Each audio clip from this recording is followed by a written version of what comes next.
The ship lurches violently as the tempest roars, waves crashing over the sides and dark clouds unleashing torrential rain. Pyra grips the railing, casting a desperate glance towards the frothing sea, her fiery red hair plastered to her face. Thoradin stands firm, despite the slick deck, his stout dwarven legs planted wide as he struggles to keep his balance. Wisp nimbly scampers across the tilting surface, while Seraph's weathered hands clutch her holy symbol tightly, muttering prayers amidst thunderclaps. I summon a ball of fire in my hand and hurl it into the sky, aiming to evaporate some of the rain and briefly illuminate the area around us. Hold on, I'm clearing the rain for a moment. I take a deep breath and shout over the storm. Pyra, that'll not hold for long. Wisp, find anything we can use to lash ourselves to the deck. We can't afford anyone going overboard.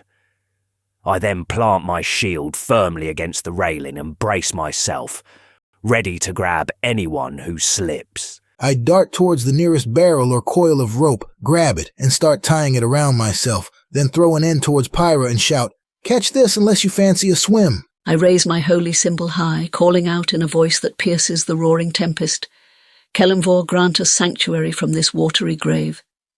I cast control water to calm the raging sea around our ship.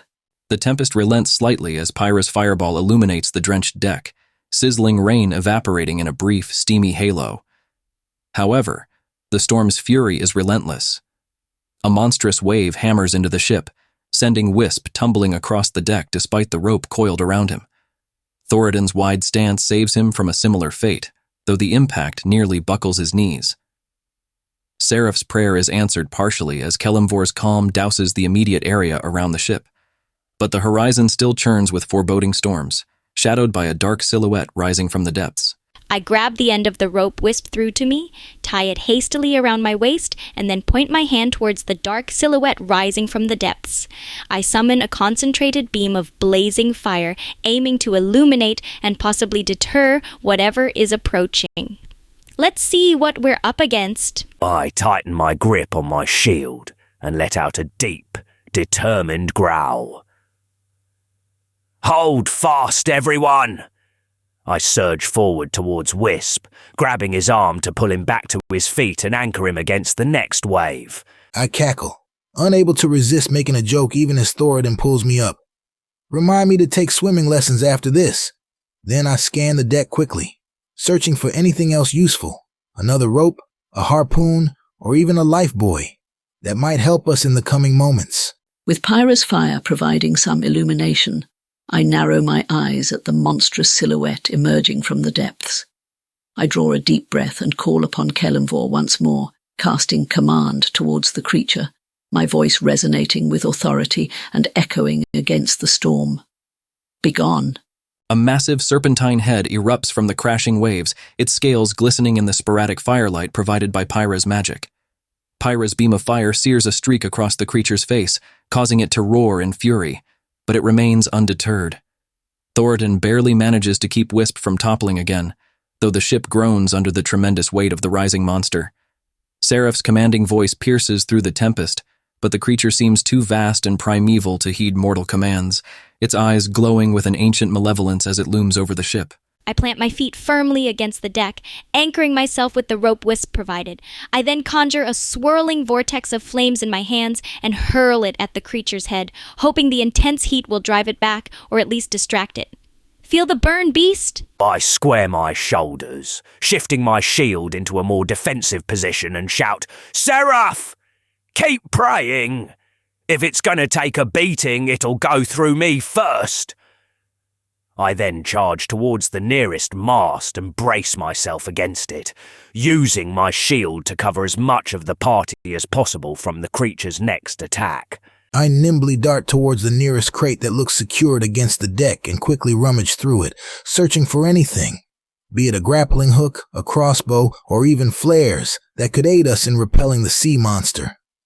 Thoradin, maybe this beast needs a little taste of our own tricks. I raise my holy symbol high once more, letting the storm's fury swirl around me, and call upon Kelemvor's blessing to protect us from harm. Kelemvor's shield guard us from death's icy grasp. I cast Shield of Faith on Thoradin to bolster his defenses against the monstrous serpent. The creature roars, its fangs glinting in the faint firelight as Pyra's flames scorch its hide. Enraged, it dives towards the ship, its massive maw opening wide.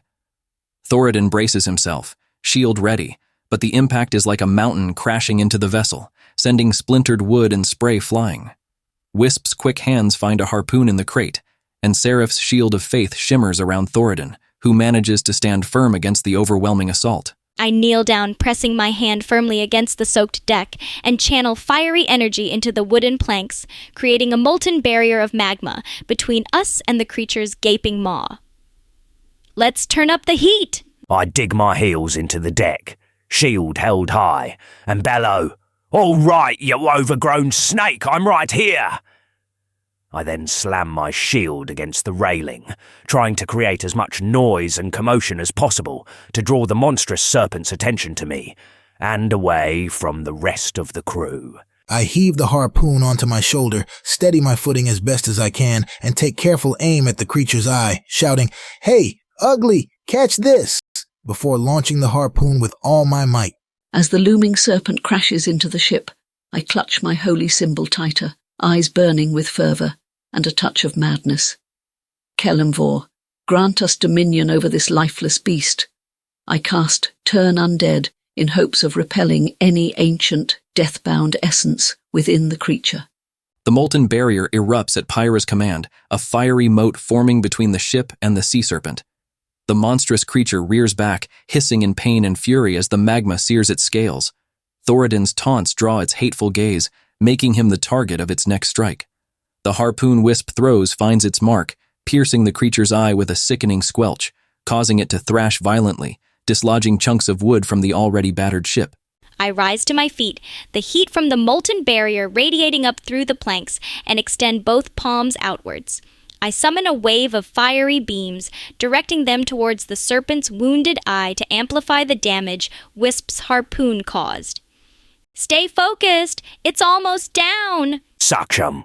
I keep my shield raised high, but use my free hand to grab a piece of shattered wood from the deck, aiming to hurl it at the serpent's other eye.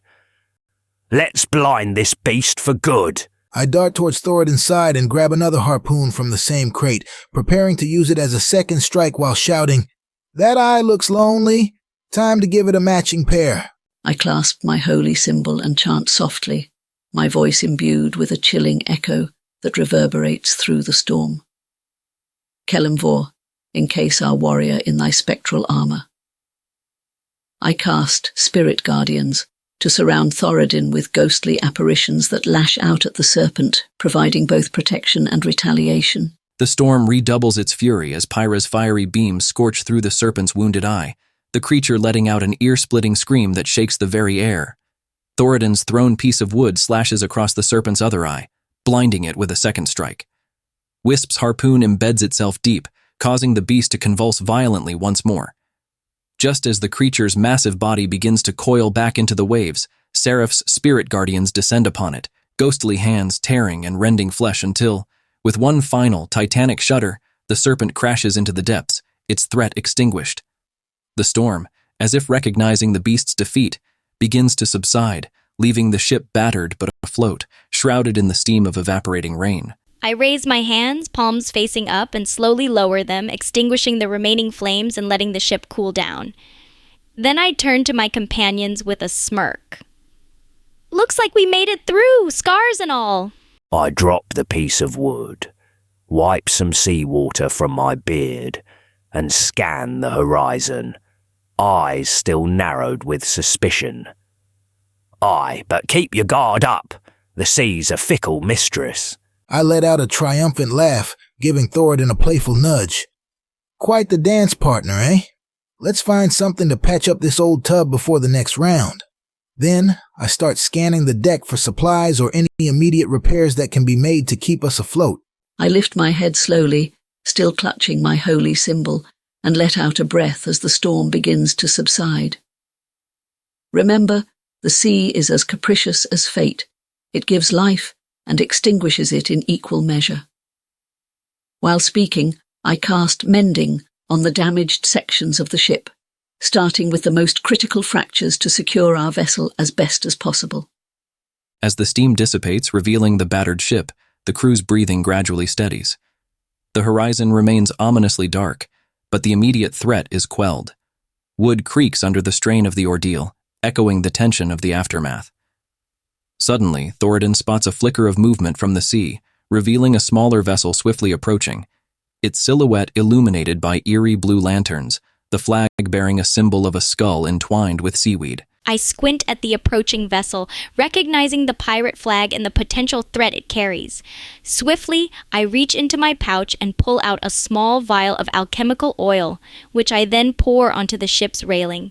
Igniting it with a snap of my fingers, I create a blazing barrier of fire along the edges of our vessel.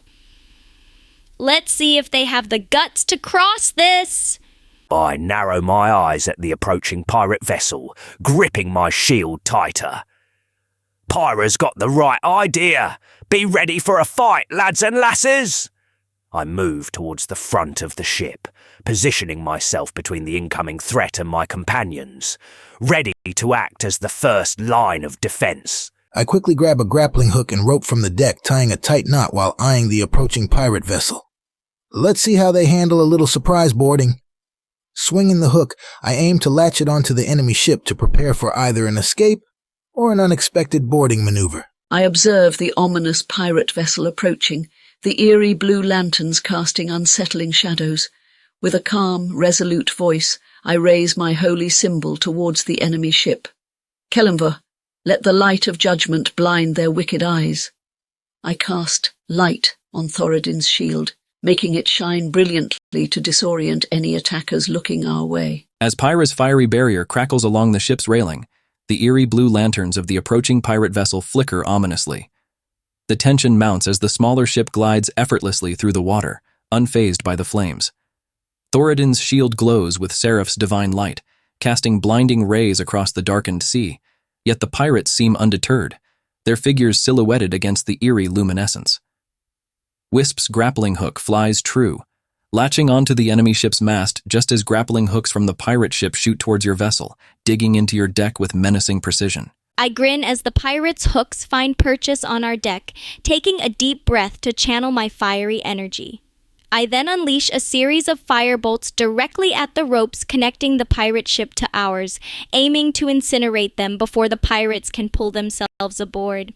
Let's cut their welcome short. I plant myself firmly in front of the nearest hook embedded in our deck, raising my shield to block any incoming attacks. With a mighty swing of my battle axe, I aim to sever the grappling rope and prevent the pirates from boarding. Back to the depths with ya! I dart towards the nearest attached grappling hook, producing a small vial of oil from my pouch. I swiftly pour it over the taut rope and set it ablaze with a spark from my flint, shouting, "Let's see you climb a burning rope!" I maintain my hold on my holy symbol, letting its cold metal ground me in the face of the new threat. With calm precision, I cast Bane on the approaching pirates, my voice dripping with a foreboding intonation. Feel the weight of your impending doom, trespassers.